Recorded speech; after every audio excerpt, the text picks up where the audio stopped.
Jadi pusing cakap, tengok matanya warna merah tau.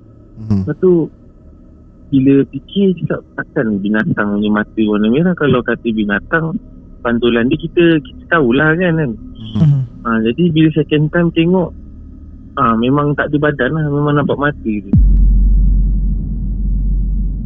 Assalamualaikum. Hai, saya Hafiz. Hai, saya Syuk. So, seperti biasa, Santai Chill akan membawa anda merasai pengalaman kisah misteri.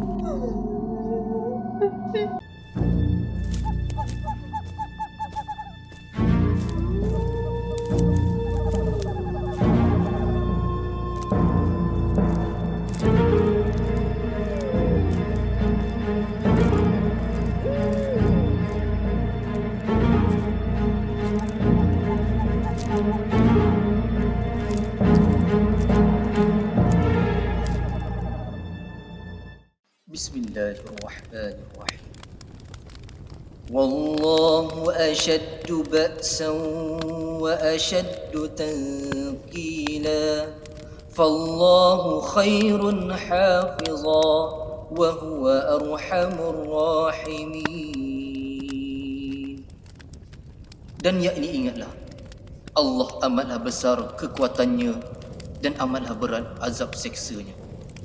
Allah jualah penjaga yang sebaik-baiknya, dan dialah jua yang maha mengasihani dari siapa sahaja yang menaruh belas kasihan. Okay guys, pada malam ni kita ada caller baru. Semakin ramai caller lelaki-lelaki kita memanggil. Ya betul, kita dah banyak cerita yang lately pada aku gempak kan, dengan dia membawa vibe-vibe yang latest. Contoh hari tu kisah bunian kita meletup kan. Hari ni cerita apa kita tak tahu, sebab kali ni caller baru. Jadi sebelum kita dengarkan cerita, jangan lupa like, share dan subscribe. Yang mana dah subscribe, thank you so much. Dan pada korang yang belum follow kita punya social media di TikTok dan Instagram, sila berbuat demikian. Boleh bagi kami sumbangan like dan juga komen. Dan pada korang yang mungkin nak berkongsi cerita di platform Santai Chill, boleh tekan link WhatsApp di bawah. Link ada di bahagian description. Tekan dan bagi tahu korang ada cerita seram nak kongsi dengan Santai Chill. Baik, macam korang tahu, kita ada caller baru. Nama pun dah tertera di bawah, tapi part 1 kan, part 1 ataupun video baru, mestilah kena perkenalkan diri dulu. Jadi kita nak kenal dengan caller kita pada malam ni. Assalamualaikum. Waalaikumsalam warahmatullahi. Nama saya Din, berasal dari Johor. Cuma sekarang menetap dekat Negeri Sembilan lah. Okey, baik. So dia memang dah bekerja kat Negeri Sembilan dah ni duduk je Negeri Sembilan, kerja kat Selangor. Jauh tu. Ke memang dah rasa dah dekat lah. Duduk kira kat Sendayan, jadi kerja dekat Semenyih. Kira macam itulah laluan dia tu.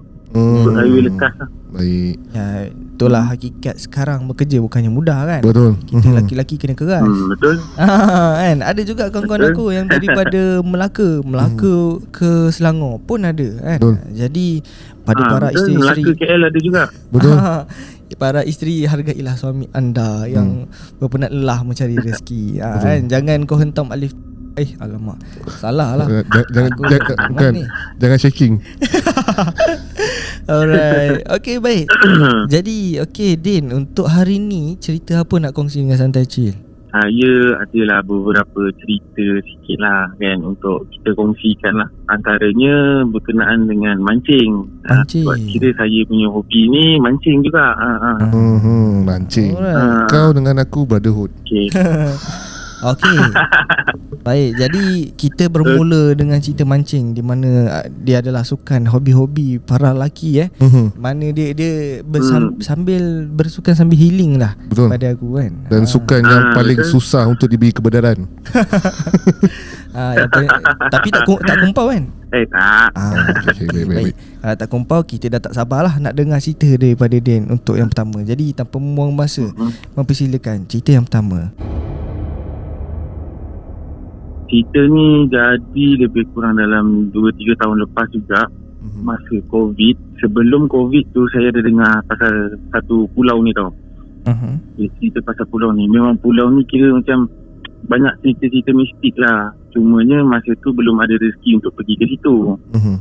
Okay, nak jadikan cerita, masa PKP tu kan kita boleh tak boleh nak sana sini, yang cuma adalah kita pergi mancing dan senyap lah senang cerita kan. Lepas tu tak pernah terfikir pun yang kita orang ni nak overnight kat pulau tu.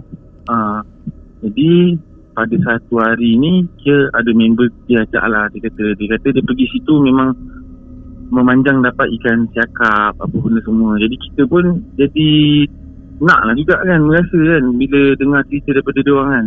Jadi malam tu pergi, sebelum pergi tu kita orang set up lah, bawa makanan apa benda semua, kita main tebing je.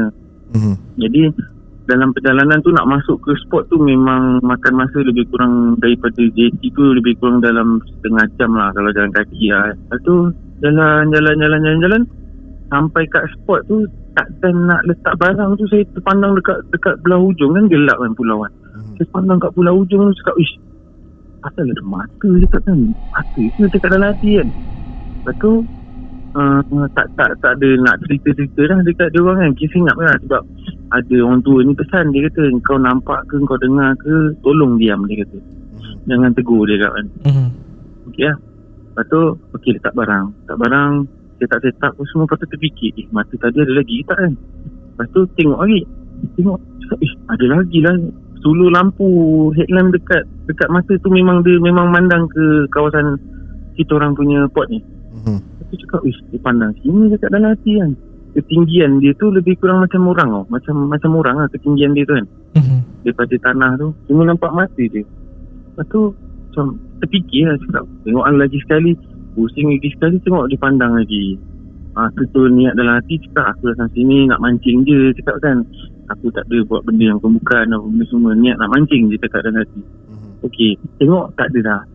Tapi lepas daripada kes tu sampai pukul 6 pagi seorang pun tak dapat ikan. Lepas kena kacau macam tu. Yang budak Sabah ni adalah dia dengar masa dia pergi buang air kecil kan.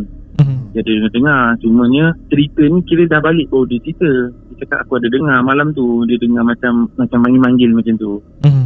Lepas tu dah nak subuh tu, kira kita orang nak pergi kat satu teluk tau, dekat kira alik pulau ni ada macam teluk on the way jalan kaki tu, tiba-tiba dengar bunyi macam dalam satu perkampungan tau. Macam kalau kita pergi pasar, riuh kat pasar macam tu.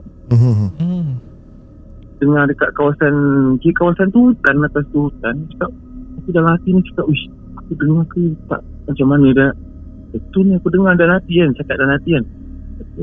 Jalan depan sikit, lepas tu cakap dalam hati, kalau Abang Mat ni berhenti, dia cakap kita patah balik ke ataupun kita mancing kat sini ke. Maksudnya dia dengar jugalah dalam hati, kita fikir macam tu kan. Kalau kata dia straight je, maksudnya memang dia dengar cakap. Tapi tiba dia berhenti, dia pandang depan, kita pacak sini je lah Din, dia cakap. Orang tu ni dengar lah kot dalam hati kan.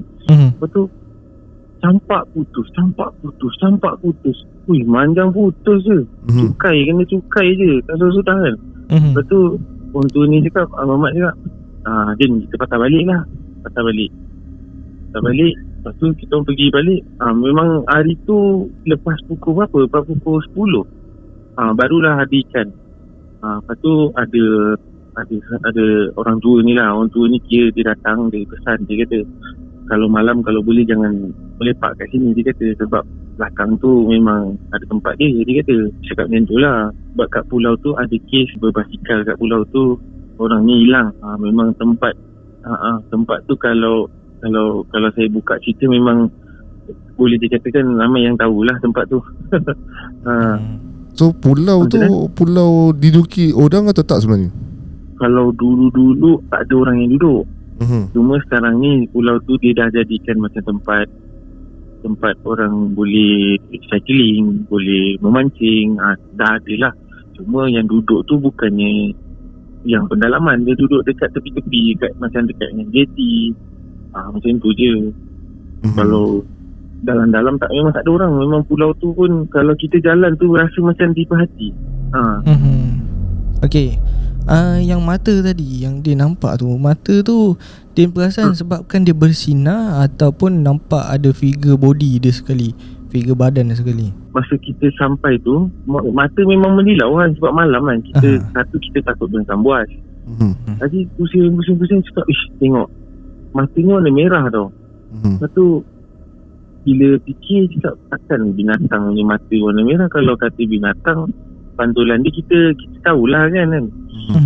Jadi bila second time tengok memang tak ada badan lah, memang nampak mata dia dekat macam celah-celah pokok macam tu lah. Faham. Dan masa nampak mata tu, kawan-kawan lain ada nampak juga ke? Ataupun Din seorang masa tu? Tak ada. Memang kita orang dah set daripada awal, nampak ke dengar ke balik pun cerita. Sebab dekat pulau tu juga ada kes orang ni dia macam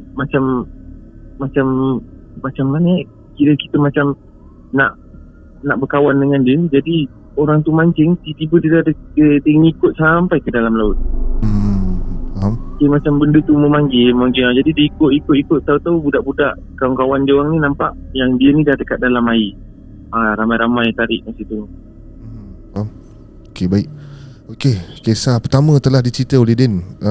Boleh lagi kisah kedua pula, Din? Dengan kisah kedua ni, okey, selain daripada hobi saya memancing, saya ni suka camping. Camping. Jadi kalau kita cerita pasal camping ni, main dengan hutan pula. Saya kira ada group camping. Jadi bulan 8 rasa. Jadi kita orang booking dekat satu tempat ni 3 bulan awal. Sebab tempat ni memang satu tapak dia murah, dan memang perhatilah. Cumanya masa pergi tu kita orang ambil 3 hidur malam. Salah seorang daripada grup kita orang ni perempuan. Dia ni ada kelebihan yang boleh tahu, boleh nampak dan boleh rasa benda ni ada tau. Okay. Memang saya dah tahu dah dia. Dan kita orang memang pesan, kau nampak ke apa ke balik pun cerita. Jadi masa 3 hidur malam tu, malam pertama tu kira saya boleh tidur tau. Pukul 10 tu tidur, lepas tu besok pagi pukul 6 tu kira boleh bangun. Jadi besok tu kita orang keluar pergi cek makan apa benda semua. Nak jadikan cerita, masa tengah makan tu, yang perempuan ni boleh terbuka cerita saya makan. Saya ni pula kalau cerita-cerita benda-benda macam ni, saya memang panjang leher. Saya memang suka dengar cerita-cerita macam ni kan. Jadi dia cerita dekat kemah saya. Sebelah kemah saya tu, di depan kemah ni bukit tau, turun curam lah. Dia kata dia nampak langsui. Dia cakap langsui tu daripada bawah naik atas turun, naik atas turun. Tapi dia tak kacau kita pun. Dia cakap cumanya dia macam dia main dia je lah. Dia naik turun macam tu. Lepas tu saya ni dengar. Lepas tu saya terfikir, cakap alamak, kenapa aku dengar malam ni nak masuk tempat tu balik. Saya pula jenis macam kadang-kadang kita tak ada nak cakap takut. Cuma bila terfikir tu jadi kacau. Lepas tu yelah, dia cerita, dia kata dekat toilet tu pun ada juga 3 ekor. Dia cerita macam tu je lah. Cumanya kawasan yang kami camping ni dah berpagar. Pukul 10 macam biasa saya tidur malam. Kali pukul 2.30 tu saya terbangun. Saya memang nak pergi toilet sangat-sangat lah sebab sejuk kan. Saya pegang je zip kemah nak buka tiba-tiba dengar riuh. Macam dia orang tengah bermain tau. Macam tengah main-main. Lepas tu cakap dalam hati, ya Allah, kenapa time-time macam ni dengar kan. Lepas tu okey lah, konon-konon nak tidur lah kan. Tarik semua balik baring kan. Sekali bangun-bangun, ingat dah rasa dah macam lama tau tidur. Sekali bangun-bangun pukul 3. Baru setengah jam lah punya masa jalan. Lepas tu ini aku dah tak tahan sangat ni kan. Kejut orang rumah bangun. Lepas tu kita orang pergi. Lepas tu kita orang punya barang-barang kemah fire seat jatuh. Lepas tu habis lah, macam kena kacau. Lepas tu besok tu yang perempuan tu cakap memang benda tu tahu. Yang dia tahu hari ni, dia cakap dia tahu kau ni takut. Dia kata dia usik-usik, dia cakap benda tu. Perempuan tu cakap lah. Jadi dia punya lepas tu dekat belakang kemah tu kira ada lembaga lah, macam lembaga yang tak bertuan. Jadi dia memang berlegar dekat atas bukit tu. Kawasan tu memang dia kata ada banyak. Kawasan tu pun kira baru diratakan. Jadi yang campsite ni kira tanah baru. Jadi memang banyak lah benda-benda yang halus ni. Itu yang dia cerita. Dia cakap kalau kata Ada tu memang ada dia kata. Sebab dia memang main-main kat tepi-tepi kemah apa benda semua. Cumanya dia tak kacau lah. Tapi Lang Sui yang dia cakap tu memang dia kata Lang Sui tu bodoh betul lah dia cakap. Cuma dia yang nampak. Jadi kita nak menggambarkan tu pun tak tahu kan. Nak cakap macam mana. Lepas tu waktu balik dari camping tu, biasalah camping kan penat kan. Malam tu saya nak pergi tandas tau. Saya nak pergi tandas memang dah tak tahan sangat. Sampailah dekat Petronas.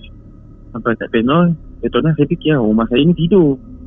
Macam mana saya nak kejut dia kan kacau pula kan. Jadi saya fikir cabut je lah kunci, mati enjin, cabut kunci, pergi tandas kan, kunci dari luar.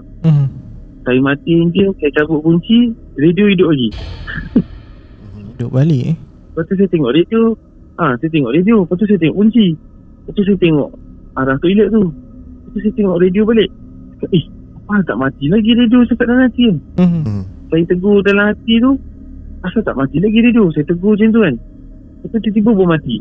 Tak jadi ni. Aku kalau keluar ni kan ada tersempak dalam hati lah fikir macam tu kan. Lepas tu tak cakap banyak. Tak jadi. Terus jalan. Sebab Petronas tu kira memang tak ada orang. Lepas tu dia punya belakang toilet tu pun gelap, suram. Rasanya ngusik lah. Dia ngusik lah tu. Ngusik-ngusik macam tu lah. Yang katanya dia jatuhkan barang lah apa kan. Dia jatuh tu maksudnya adakah dia memang dengar dia dihempas ke, atau disebabkan ada dengar masa tu kebetulan angin kuat jadi barang-barang tu jatuh? Kalau kata macam fly sheet kita orang ikat, memang ikat kuat kalau ikut pada ni kan. Jadi macam bila fly sheet tu jatuh terhempas, lepas tu yang barang-barang pun ikut jatuh juga. Macam kursi kita orang berdirikan pun jatuh. Kursi tapak apa kaki empat kan, kaki empat macam mana dia boleh nak jatuh pula kan. Betul. Alright. Lepas tu dia ada cerita tak macam mana dia tahu yang tu nak sebut pun tu Lang Sui bukan benda lain. Yalah kita ada kategori yang macam lebih kurang kan. Itu sebab dia ni mula tanya dia macam mana kau boleh ni kan. Dia kata daripada kecil dia memang boleh nampak apa benda semua. Jadi dia tahulah yang mana yang macam tu, yang mana yang macam ni. Lepas tu dia cakap yang dia nampak tu benda tu lah. Kalau yang lain tu yang lain tu dia kata yang tu jenis yang macam menyerupai binatang pun dia, cumanya macam tak cukup sifat lah. Manusia yang macam tak cukup sifat pun ada juga dia cakap. Sebelum camping selalunya ada setengah saya tengok dia akan ada buat satu macam pagar ataupun dia azan lah tempat tu, ataupun dia buat satu tempat khas dia akan bersihkan dulu.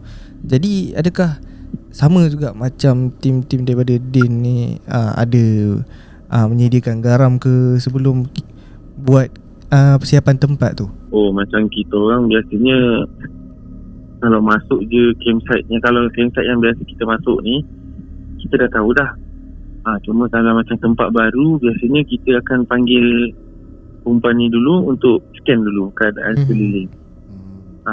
Biasa dia akan cakap kawasan ni dah dipagar. Kebanyakannya kalau kita orang pergi dia akan cakap kalau tak pagar dia akan buat lah. Kalau macam kawasan ni dah dipagar, jadi dia tak nak kacau lah. Kira orang campsite ni kita dah buat, jadi dia tak kacau lah.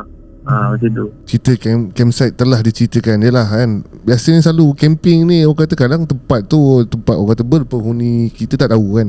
Dan orang kata cerita camping ni memang banyak dan orang kata kalau dengar ataupun diganggu benda ni, orang kata benda ni sinonim lah kalau korang camping kan. Jarang lah korang camping, melainkan korang camping kat depan rumah. Itu memang selamat. Okey Din, cerita kedua dah. Okey, ada cerita yang ketiga? Cerita ketiga ada juga. Ni panjang sikit kot rasanya. Okey, pasal apa ni Din? Okey, cerita yang ketiga ni berlaku pada keluarga saya sendiri. Dan benda ni kalau rasa kena pada mak kita sendiri, saya rasa boleh dikatakan sebagai anak semua orang akan ada perasaan yang tak puas hati lah bila benda ni jadi kat mak kita. Okey, benda ni jadi pada tahun 2019 rasanya. Sebelum COVID, yalah 2019. Jadi mak saya ni dia niaga tau. Dia niaga dari rumah. Macam contoh dia open order, jadi orang order, jadi dia kira masak-masak dan hantar. Macam tu lah. Okey, jadi masa bulan 8 tu saya perasan mak saya ni lain sikit tau. Dia jadi lain ni macam okey, bila malam dia mengadu sakit kaki. Saya ingat yalah orang tua biasa pada kita orang tua sakit kaki tu kira normal lah kan, kira dia dah tua kan. Tapi benda ni jadi berlarutan sampaikan adik saya bagi tahu mak saya ni tiap-tiap malam jadi demam. Demam dia tu jadi 40, 39. Jadi memang tinggi dia punya temperature tu. Sampailah satu hari tu saya balik kerja malam, saya tak duduk dengan orang tua saya lah. Malam memang saya akan call. Tapi masa malam saya call tu, saya call mak saya, bapak saya angkat. Cakap, mak dah tidur, dia cakap macam tu. Ya ke? Okay lah, tak apalah kan. Lepas tu tiba mak saya dengar saya call, dia boleh mana ada tak tidur, suara dia terus berubah. Lepas tu saya jadi macam, kenapa jadi macam ni kan? Padahal dah tidur, kita video call, kita nampak dia dah lelap apa semua kan. Tak adalah, mana ada tidur, tengah duduk-duduk je, dia cakap macam tu. Lepas tu lah, kita ni terus jadi ada perasaan yang macam ada benda tak kena dengan mak aku ni dekat dalam hati kan. Lepas tu dah habis borak tu apa semua, saya pun terus paksa adik-adik saya cakap kan, okay kakak, kau cakap betul-betul apa benda yang jadi kat rumah tu, kau cerita habis-habis dia kata.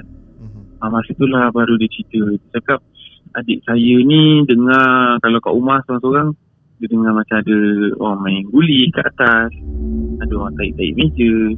Lepas tu rasa macam diperhatikan. Dia rasa macam tu je. Tapi adik saya lagi seorang ni, time dia nak tidur tu, dia orang kalau macam orang tua saya tak ada, ayah saya tak ada, dia akan yalah baring-baring dengan mak saya lah. Jadi satu malam tu dia cakap, dia tengok muka mak saya ni tua tau. Dia menangis-nangis, dia peluk mak saya, dia cakap, ini bukan mak ni, kenapa muka mak tua, dia cakap macam tu. So saya jadi macam, kenapa jadi ni tu kan? Okay. Lepas tu okey lah, saya cakap dengan diorang, tak apa, tengok je mak tu macam mana apa semua, apa-apa bagi tahu. Lepas dia call tu, saya terus call saya punya kawan lah. Saya call dia, saya cakap dengan dia, mak aku ni sakit kaki, tolonglah scan tengok sakit ni daripada Allah ke ataupun sebaliknya, cakap macam tu kan. Okay, boleh, dia kata, minta nama, dia kata kan. Okay, saya bagi. Lepas tu lama juga saya tunggu tu, lebih kurang sejam daripada pukul 10 sampai pukul 11. Lepas tu tiba-tiba dia WhatsApp ayat pertama dia, laku juga mak kau meniaga ni, dia kata macam tu. Padahal saya tak ada cerita pun pasal meniaga ke apa kan. Laku juga mak kau meniaga ni, cakap kan. Kita dah dengar macam tu, kita dah tengok macam tu, kita pun terus call lah kan, cakap kan. Okay, cuba kau cerita apa benda jadi ni. Okay, sekarang ni ada orang tak puas hati dengan mak kau ni, dia kata. Bendanya macam mana, tanya dia kan. Dia kata benda ni tak banyak pun dalam badan mak kau, cumanya benda ni kuat. Jadi kalau kau nak minta aku ubatkan, susah sebab aku jauh, kau cari orang yang boleh datang jumpa mak kau, dia cakap macam tu. Lepas tu saya ni pun dah, kita pula bukan duduk dengan mak kan. Kita dah jadi, kerana situ malam tu saya kira wara kan. Macam fikir memang nak balik lah, memang fikir nak balik lah. Lepas tu saya pun call saya punya supervisor, cakap dengan dia, cerita lah saya nak balik benda semua. Lepas tu tak macam mana tiba-tiba dia cakap, bapak aku cakap jangan balik. Bapak aku cakap jangan balik malam ni, dia kata. Kita ni dah lah fikir mak. Lepas tu terus jadi yang ini, cakap bapak kau siapa nak alang aku, cakap dalam hati kan. Lepas tu dia tenangkan saya. Lepas tu dia cakap sekali, bapak aku cakap sabar, jangan, benda tu dah tahu, kau tahu, dia cakap macam tu. Kita pun macam berfikir lah, cakap okay, jadi aku nak buat apa ni, aku memang nak balik. Lepas tu bapak dia call bapak dia cakap, bapak aku suruh kau solat dulu kat sini subuh, lepas subuh pun kau balik. Takut benda-benda bukan jadi kat kau, dia kata macam tu. Sebab benda tu dah tahu, dia cakap kan. Okey lah. Lepas saya pun naik atas, saya duduk rumah flat, saya naik atas malam tu. Saya berharap member budak rumah ni kira keluar lah kan. Masa tu dah pukul 12 lebih. Tu tengah duduk tiba-tiba dengar bunyi pintu, tombol pintu kan. Cakap, oh cantik lah dia keluar. Saya buka pintu bilik, tak ada orang. Masa tu kepala otak ni dah memang cakap ini dia nak kacau aku ni dalam hati kan. Kan kaki 5 rumah flat kan. Kalau macam orang berjalan kan, kita akan dengar bunyi slipper dia kan. Bunyi ketepek kan slipper kan. Tapi yang lalu tu bunyi dia tu bukannya makin jauh, makin macam sama dia ketepek dekat depan tingkap rumah. Malam tu memang dah, saya pun dah rasa memang aku kena kacau ni cakap dalam hati kan.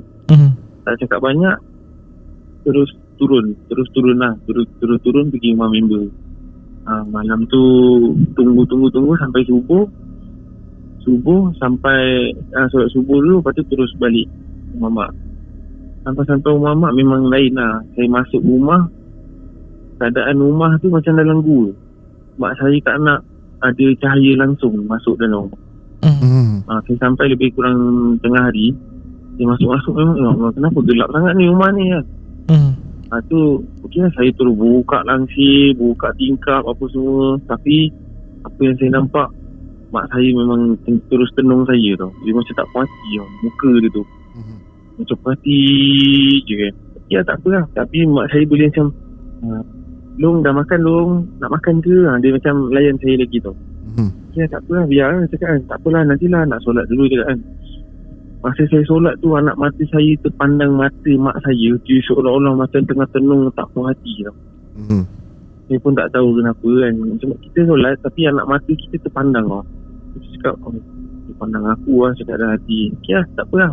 Okay lah, tunggu adik-adik balik semua. Yang mana yang dah tahu, adik-adik lelaki lah. Adik-adik lelaki semua dah tahu. Jadi saya discuss dengan diorang apa semua. Okay, lepas maghrib, temperature mak saya naik 40. Malam tu saya cakap dengan adik saya, cakap jom bawa pergi klinik kan. Bawa naik kereta, mak saya duduk belakang belah kiri. Masa dia duduk tu, kereta jadi berat sebelah tau. Berat yang sangat-sangat. Saya keluar, saya tengok belakang, cakap saya pancit lah cakap dalam hati kan. Lepas tu masuk, lepas tu mak saya tegur cakap, kenapa? Saya pancit. Tak apalah, sekejap pergi kipam, pergi klinik dulu cakap kan. Lepas tu bawa dah sampai klinik. Lepas tu saya cakap dengan adik perempuan ni, cakap kan, korang jangan ikut pergi klinik, ikut Alung cakap kan, ada benda nak tanya cakap ni dulu. Lepas tu pergi sampai klinik, saya nak pam tayar elok. Tak ada lembik. Memang tayar elok. Lepas tu cakap, lepas tu masuk kereta tanya adik cakap kan, apa lagi cerita yang aku tak tahu ni, cuba kau cerita kan. Dia cakap dah berapa kali dah nampak muka mak lain cakap kan. Dia lain kan, macam mana? Bukan muka mak cakap. Orang tu hodoh sangat dia cakap ni. Dia tak buat apa dia cakap kan. Habis dah itu kan mak takkan nak lari, dia kata dia peluk dia cakap kan. Ya dia peluk, dia cakap kan. Lepas tu lain-lain ada tak dia kata. Macam ni lah dia kata, tiap-tiap malam temperature naik 40. Lain lah dia cakap kan. Okay, tu yang cakap dengan dia orang elok-elok. Cakap sikit, sekarang ni mak mungkin kena buatan orang. Ada benda lain yang kontrol mak tu. Jadi orang jangan tunjuk yang korang takut kan. Minta tolong dengan dia orang kan. Sebab bila kita takut dia akan rasa dia berkuasa tau. Betul. Sebab bila kita takut dia jadi macam tu. Bila kita berani sangat pun sebenarnya bahaya juga kan. Takut dia buat benda yang lagi kita tak termasuk akal kan. Okay lah. Okay, pergi ambil mak balik. Doktor tanya, macam mana? Demam ke? Normal. Doktor cakap tak ada demam, tak ada apa, semua okey. Lepas tu cakap, betul lah, okay, kita dah tahu benda tu kan. Jadi tak apalah, baliklah rehat. Malam tu saya tak boleh tidur. Satu keluarga tidur dekat ruang tamu. Saya memang tak boleh nak tidur. Saya tidur menyerak masa tu. Belakang badan memang panas sangat-sangat. Dia punya panas tu buatkan saya macam nak pusing. Tapi dalam hati ni fikir cakap, ini kalau aku pusing ni, aku nampak dekat dalam hati kan.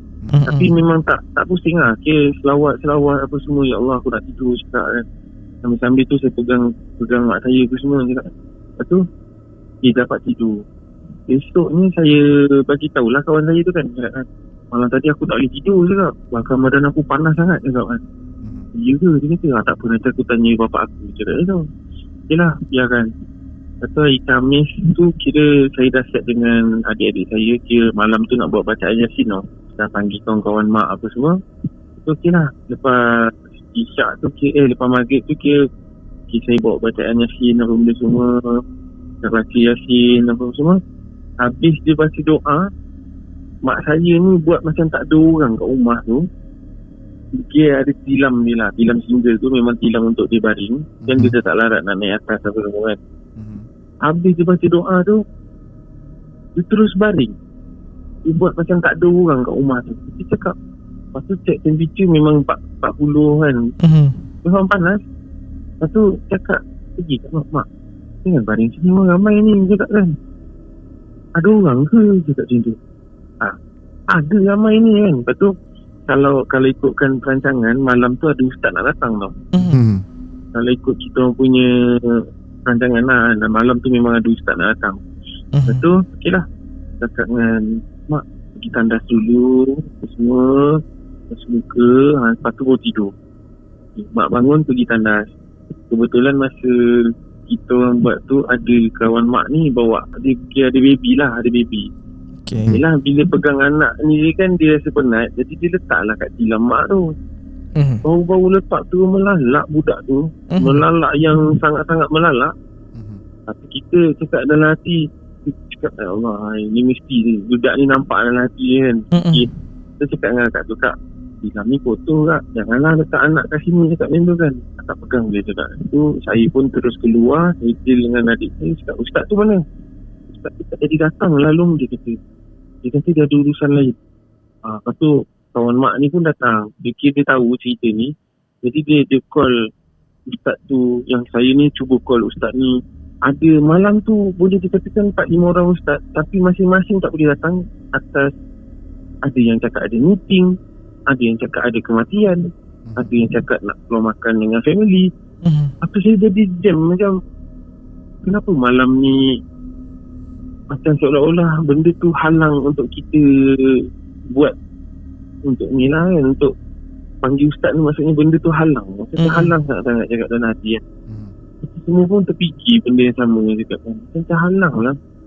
Ustaz dia jarang kalau kata ustaz-ustaz ni kita panggil dia nak tolak lah kan. Kebanyakannya akan okey je kan. Cumanya malam tu memang terasa sangat-sangat lah ustaz tak dapat datang semua.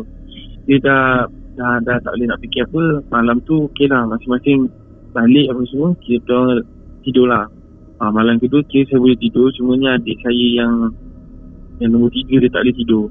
Sebab dia kata tak boleh tidur. Sampai kan dia tidur, dia pimpin tangan saya untuk dia tidur. Sebab dia kata dia memang tak boleh nak tidur sangat-sangat. Jadi dia pimpin lah, baru dia boleh tidur, dia kata. Saya tengok lah kan, dia pimpin tangan saya, lepas tu tak boleh tidur. Tapi mungkin salah satunya Allah kuatkan mak saya ni untuk macam subuh-subuh tu mak saya kejut. Dia kata, Long, ada ustaz ni boleh datang, dia cakap macam tu. Tapi dia cakap kan, dia cakap apa? Dia siapkan 7 kolah masjid, lepas tu garam, apa daun apa yang untuk berubat punya tu, bidara. Daun bidara. Daun bidara, pergi cari semua benda tolong, dia kata. Lepas tu tanya dengan mak, cakap betul ni nak buat ni? Betul. Umi yakin, dia cakap macam tu. Mak yakin, dia cakap macam tu. Lepas tu cakap okey, kalau betul dia benda ni pun nak berubat ni pun kita tak boleh nak paksa tau. Jadi bila dia cakap dia nak, saya pun berusahakan lah. Katakan okey, pergi masjid ni, minta izin apa semua, sampailah dapat. Kira cukup tu, kira saya last pergi masjid solat Jumaat. Itulah last sekolah masjid saya ambil dekat KL masa tu. Bila dapat bawa balik tu, saya tunggu ustaz tu. Dia sampai lebih kurang pukul 2 lebih.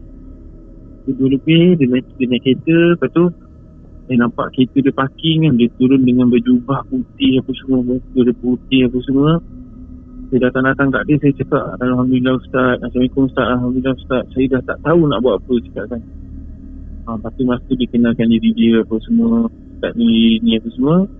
Jadi kata lah, cakap kan, dia pun tak tahu macam mana dia boleh nak datang, cakap. Sebabnya dia daripada Kuala Selangor. Daripada Kuala Selangor dengan Ampang jauh juga tau. Jadi bila dia datang tu okey lah. Dia pun cepatlah dia masuk apa semua.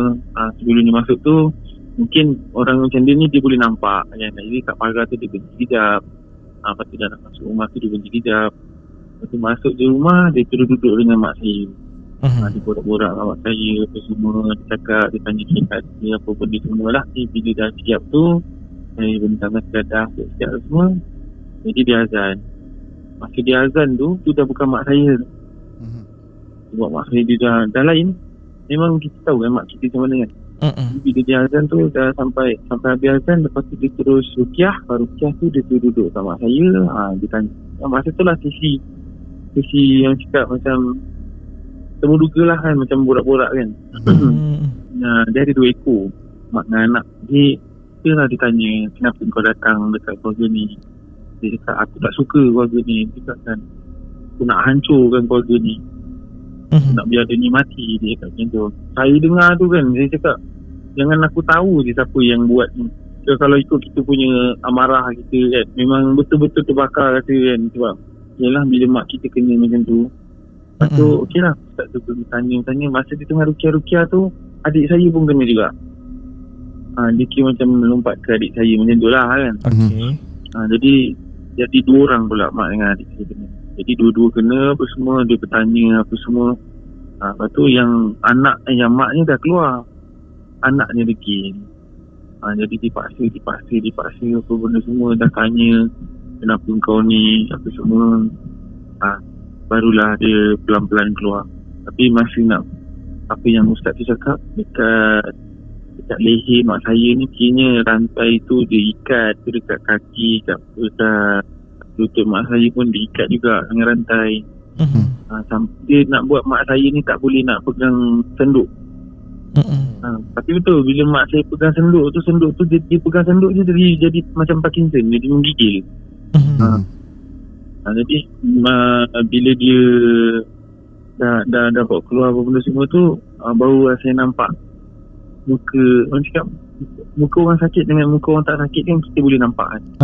Orang sakit dengan orang normal kita boleh nampak beza dia kan. Jadi bila benda tu dah keluar, saya nampak muka mak saya tu. Tapi memang penat muka betul-betul penat. Sebab dia bukan diri dia yang kawal benda tu ni. Yang bercakap, yang meronta apa benda semua tu. Sampai adik saya pun dah keluar. Lepas tu masa tu dah dia bagi pesanan kat saya. Okey, garam ni taburkan kat keliling rumah. Sebelum tu buka tu azan. Dia bagi tahu cara macam mana nak pagar rumah apa semua. Pada settle tu maghrib tu saya buat lah pagar rumah apa semua. Barulah mak saya ni normal. Masa tu saya dah pesan kat mak saya, cakap kan jangan sibuk nak masak lagi kan. Cakap kan saya pesan juga dengan mak saya, jangan sampai saya tahu saya cakap macam tu siapa yang hantar tu kan. Kita bukannya nak membalas ke apa ke, tapi kita nak tahu kenapa dia sampai dia sanggup buat benda-benda macam ni dekat yalah, kau Melayu sama Melayu kan. Bila benda-benda macam ni kau nak cari senang, kau pakai hantar-hantar macam tu. Jadi kita tak sedap lah kan. Jadi itulah sedikit cerita daripada saya. Jadi pengalaman lah. Lepas tu memang mak dah tak diganggu ataupun ada sikit-sikit juga gangguan pada mak? Dia ada lagi, cumanya dah tak seteruk yang awal-awal dulu lah. Cuma macam selepas daripada berubat tu, mak saya ada lagi sekali dia pergi berubat. Dia pergi berubat tu kiranya macam sakit baki lah. Benda-benda yang masih melekat lah macam tu. Dia bagi santau angin orang tu. Ustaz tu bagi tahu. Sebenarnya ustaz tu pun dia tak nak bagi tahu. Dia tahu siapa orang tu. Dia pun tak nak bagi tahu sebab tak nak. Yalah, kita takut dia kata cakap mungkin tidak, tapi takut diam-diam kita buat balik kan benda-benda macam tu kan. Jadi dia kata tak payah tahu. Mak saya pun dah maafkan orang tu. Saya pun kira kalau mak saya maafkan, kenapa pula saya tak nak maafkan kan. Jadi saya berharap orang tu pun yalah tak buat lah benda-benda macam ni. Kiranya dapat teka ke macam mana siapa yang buat? Kalau ikutkan pada mak saya ni, saya rasa dia tahu. Saya rasa mak saya tahu. Sebab kita dulu rapat-rapat, lepas tu tiba-tiba senyap. Boleh kan, kita kau kawan-kawan, lepas tu kau tak puas dengan orang tu, kau buat orang tu, jadi orang tu tahu sebab kau dah tak rapat dengan orang tu. Jadi saya rasa mak saya tahu siapa. Sebenarnya dia tak nak ambil tindakan lah. Dia tak apalah, mungkin ni orang cakap Allah tentukan untuk mak saya kena macam ni. Jadi dia terima lah benda tu. Selain daripada simptom rasa panas pada waktu malam, berat semua kan, wajah lain, pernah tak mak muntah darah ataupun dia lah dalam proses rawatan tu pun muntah-muntah darah semua ke? Dia tak ada muntah. Dia bukannya macam makan tau. Kalau apa yang saya tahu, kalau kita makan benda tu letak dalam makanan, mungkin kita akan keluarkan balik benda tu. Bila dia hantar angin, mak saya ada baca, ada hamba Allah ni pesan, kalau kita nak tahu kita ni kena santau angin ke ataupun benda yang kita makan, ada baca ayat ni tau. Bila baca ayat tu, kalau kata sendawa yang ataupun kita melepas angin ke sendawa yang betul-betul banyak, maksudnya tu kena angin lah. Kalau yang makan, kita akan muntah balik apa benda yang kita makan tu. Adik selepas dah dirasuk daripada anak makhluk tu, ada macam mana keadaan adik? Adakah adik diganggu ke lepas tu? Dia jadi macam mana, bila mak saya, dia tak boleh mak saya tau. Macam mak saya kena, jadi dia pun kena juga. Tapi untuk sekarang ni Alhamdulillah lah.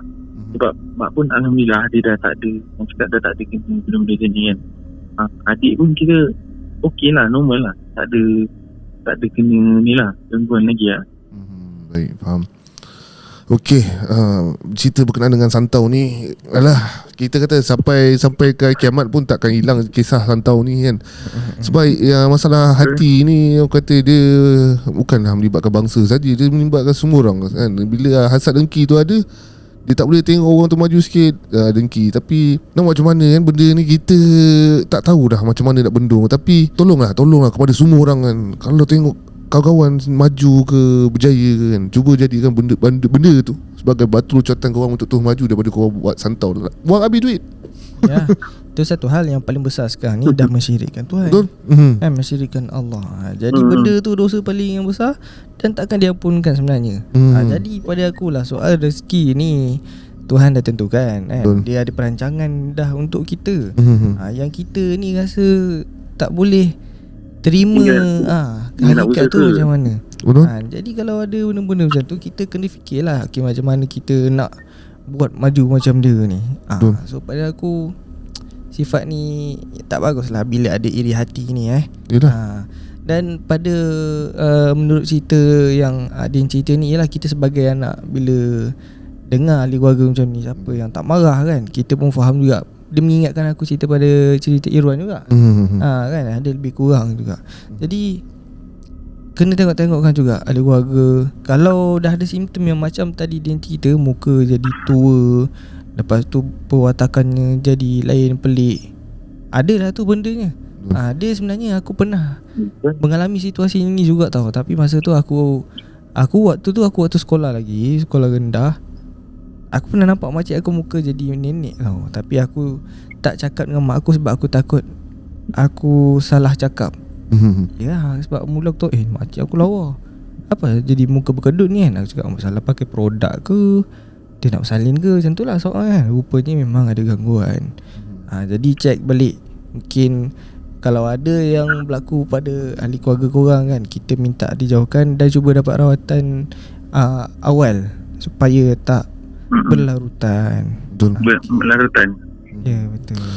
Dan apa yang Isu cakap tu betul lah kan. Kepada lah, kadang-kadang siapa sangka bukan setakat orang daripada jauh pada kita, orang yang berdekat dengan kita ni, orang kata selalu jumpa pun, bila kata setan dah menguasai diri tu, kau sampai sanggup santau tu, orang kata tergamaknya kau lah kan. Sebab kau selalu jumpa, selalu menyembang. Tapi bila orang dapat santau tu, bagi aku dia satu tikaman yang sakit. Dan aku sebagai anak, kalau macam Din pun, kalau dapat tahu pun aku tikam balik. Tu tak jadi gak kita kan. Pasal dia tahu kau ni tak boleh. Itulah. Yelah. Nak kena kawal tu. Kalau Betul. tak kawal tu habis tu. Betul lah. Sebab kita tahu itu keluarga yang kita paling sayang, paling rapat. Tapi je lah, macam aku dah ulaskan banyak kali lagi. Janganlah kata jadikan benda ni sebagai normalisasi kepada masyarakat kita ataupun semua bangsa sekalipun. Even kau jela sangat pun, paling-paling pun kau dah tak tahan sangat tengok dia maju sangat, kau datang kat dia, jumpa dia, minta pinjam 100. dah kau dah tak tahan sangat dan jealous, aku minta pinjam. Senang. Aduh, sampai nak santau. Alah. Alright. Okay. Kalau nak santau tu tengah perang tu sama Israel. Ni santai Israel. Itu betul. Tapi ada aku komen, dia kata apa ni, jangan dengar cakap Syuk. Apa ni, mana boleh santau Israel tu, apa ni, tak betul. Kita kena dalam perang pun ada adab. Tak ada, aku gurau. Janganlah betul-betul kan.